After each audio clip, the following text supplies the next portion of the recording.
కొత్త సంవత్సర వేళ పలుచోట్ల హింసాత్మక ఘటనలు. లాస్ వేగాస్లోని ట్రంప్ హోటల్ వద్ద కారులో పేలుడు.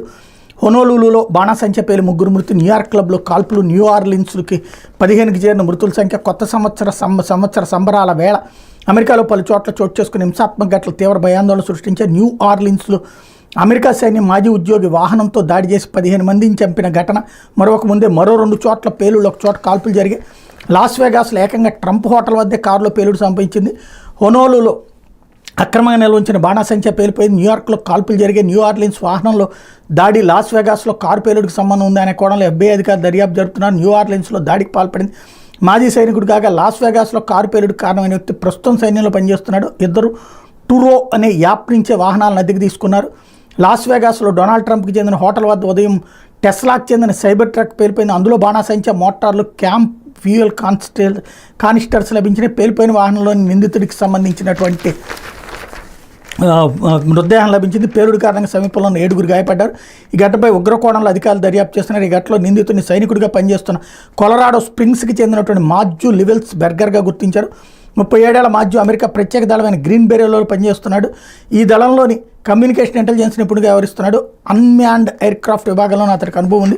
ప్రస్తుతం సెలవులో ఉన్నాడు. నిందితుడు కొలరాడోలో టూరో యాప్ ద్వారా ట్రక్కును అద్దెకు తీసుకున్నాడు. ఉదయం 7:30 గంటల సమయంలో హోటల్ వద్దకు వచ్చాడు. ఆ తర్వాత 20 సెకండ్లు అది పేలిపోయింది. అయితే అద్దాల మినహా కారుకి ఎటువంటి నష్టం కలగకపోవడం గమనార్హం. భారీ బాణాసంచా కానీ బాంబు వల్ల కానీ పేలుడు సంభవించి ఉండొచ్చని టెస్లా అధినేత ఎలన్ మస్క్ తెలిపారు. 64 అంతస్తుల Trump hotel Las Vegas shopping mall కొద్ది దూరంలో ఉంది.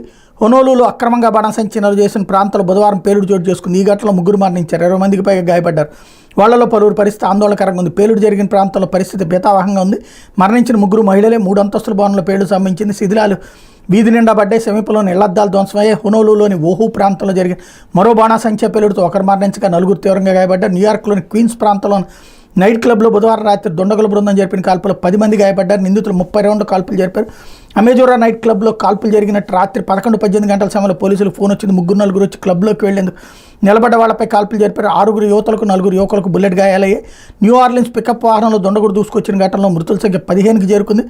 అతడు ఐసిస్ ఉగ్రవాద సంస్థ ప్రభావంతో ఈ దాడికి పాల్పడ్డట్టు పోలీసులు విచారణ జరిగింది. అధ్యక్షుడిని చంపుతానని కాల్పుల్లో హతం కావడానికి ముందు వ్యాఖ్యానించినట్టు తెలిసింది. నిందితుడికి షంషుద్దీన్ జబ్బార్గా గుర్తించిన సంగతి తెలిసింది. అతను ఒక్కడే ఈ దాడికి కారకుడని గుర్తించినట్టు అధికారులు తెలిపారు. ఈ ఘటనలో పికప్ వాహనాన్ని అతను అద్దెకు తీసుకున్నాడు. జబ్బార్ 2007 నుంచి 2020 వరకు అమెరికా సైన్యంలో పనిచేశాడు. న్యూ ఆర్లిన్స్లో జరిగిన దాడిని ప్రధాని మోడీ ఖండించారు. బాధితులకు సానుభూతి తెలిపారు అన్నటువంటి విషయాన్ని ఇక్కడ హైలైట్ చేశారు. ఓవరాల్గా చూస్తే ఇక్కడ వెరీ సింపుల్. అమెరికా అరాచకం పెరిగిపోతుంది. ఇలాగ శరణార్థులుగా వచ్చినటువంటి వాళ్ళ నెత్తిన పెట్టుకుంటే జరుగుతున్నటువంటి అతిపెద్ద ప్రమాదం. లేకపోతే పండగ ప్రయాణం దూరాభారం